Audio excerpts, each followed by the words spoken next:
Hey guys, thank you for joining with me. இன்னைக்கு நம்ம என்ன பார்க்க போறோம் அப்படின்னு பார்த்தீங்கன்னா வீட் அல்வா தான் செய்ய போறோம். அதுக்கு தேவையான பொருள் அப்படி என்னன்னு பார்த்தோம்னா இதுக்கு மெஷர்மெண்ட் ரொம்ப சிம்பிள். 1 கப் சர்க்கரை எடுத்திருக்கேன், 1 கப் கோதுமை மாவு எடுத்திருக்கேன், அதே கப்பால் 1/2 கப் நெய் எடுத்திருக்கேன், கொஞ்சம் முந்திரி பருப்பு சின்ன சின்னதாக கட் பண்ணி அது கூடவே ஒரு ஏலக்காவும் எடுத்துக்கிட்டேன், பாதாம் பருப்பு ஒரு 4-5 சின்ன சின்னதாக கட் பண்ணி எடுத்துக்கிட்டோம். வாங்க எப்படி செய்யலான்னு பார்க்கலாம். கடாய் எடுத்துக்கலாம். கடாயில் 1 டேபிள் ஸ்பூன் நெய் விட்டுப்போம். நெய் விட்டுட்டு அதில் பாதாம் பருப்பும் முந்திரி பருப்பும் போட்டு நம்ம நல்லா ஃப்ரை பண்ணி எடுத்துக்க போகிறோம்.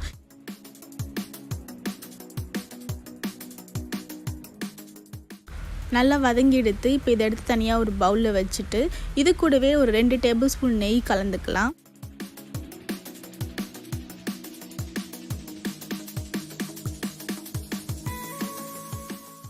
நெய் நல்லா சுட்டதுக்கப்புறம் நம்ம எடுத்து வச்சுருக்கிற கோதுமை மாவு இதில் சேர்த்துக்கலாம். இதுலேருந்து நம்ம அடுப்பை கொஞ்சம் சிம்மில் தான் வச்சுருக்கணும். இதுக்கப்புறம் நம்ம மெதுவாக தான் குக் பண்ண போகிறோம்.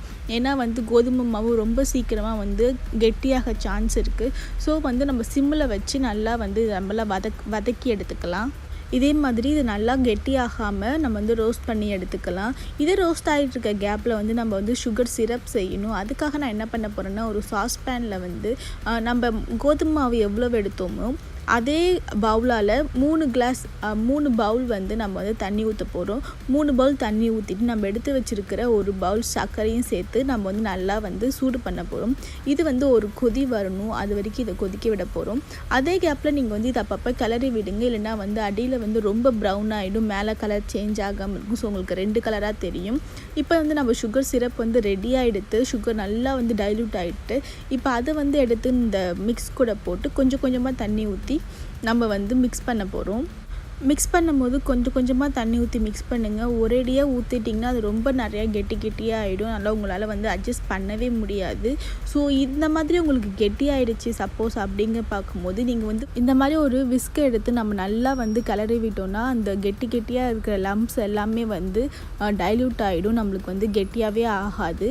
இது நம்ம செய்யும் போது கண்டிப்பாக அடுப்பை சிம்மில் வச்சு தான் செய்யணும், இல்லை ரொம்ப சீக்கிரமாகவே இது கெட்டியாகிடும். நல்லா சிம்மில் வச்சு நம்ம நல்லா கிளறி விட்டால் அந்த லம்ப்ஸ் எல்லாமே போயிடும். இப்போ பாருங்கள், லம்ஸ் எல்லாமே போயிடுச்சு. இதுவும் நல்லா வெந்து நல்லா சுருண்டு வர ஆரம்பிச்சிடுது. இந்த மாதிரி சுருண்டு வரும்போது மீதி இருக்கிற நெய்யும் கொஞ்சம் சேர்த்துக்கலாம். நல்லா சேர்த்துட்டு நம்ம இன்னொரு 5 நிமிஷம் நல்லா சிம்மில் வச்சு நம்ம இது கிளற போகிறோம்.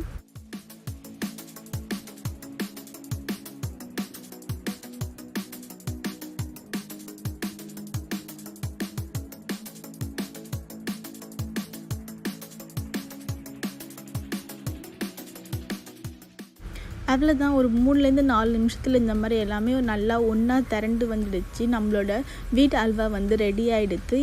இப்போ இது கூட நம்ம ஏற்கனவே வறுத்து வச்சுருக்கிற முந்திரி பருப்பும் பாதாம் பருப்பும் சேர்த்துக்கலாம். சேர்த்துட்டு ஒரு கிளறிட்டு நம்ம ஆஃப் பண்ணிடலாம். அவ்வளவுதான், நம்மளோட வீட்டு அல்வா செம்மையாக ரெடி ஆகிடுது. நீங்களும் கண்டிப்பாக இது உங்கள் வீட்டில் செஞ்சு பாருங்கள். செஞ்சு பார்த்துட்டு டேஸ்ட் எப்படி வந்துச்சுன்னு சொல்லுங்கள். இது என்னோட ஃபேவரட்டான ஒரு ரெசிபிக்கு கூட நான் சொல்லுவேன். டக்குன்னு நம்மளுக்கு ஒரு ஸ்வீட் சாப்பிட்ணும் அப்படின்னு தோணுச்சுன்னா நம்ம வீட்டில் டக்குன்னு செஞ்சிடலாம். ஒரு 1/2 மணி நேரம் கூட ஆகாது, ஒரு 1/4 மணி நேரத்துலேயே செஞ்சிடலாம் அப்படின்னு பாருங்களேன். ஸோ நம்மளோட வீட்டு அல்வா ரெடி ஆகிடுச்சு. நீங்கள் செஞ்சு பார்த்துட்டு எப்படி இருக்குன்னு சொல்லுங்கள். உங்களுக்கு இந்த வீடியோ பிடிச்சிருந்தா மறக்காமல் லைக் பண்ணுங்கள், ஃப்ரெண்ட்ஸ் ஃபேமிலியோட ஷேர் பண்ணுங்கள். அதோட முக்கியமான விஷயம் சப்ஸ்கிரைப் பண்ண மறந்துடாதீங்க. தேங்க்யூ ஃபார் வாட்சிங். Bye bye.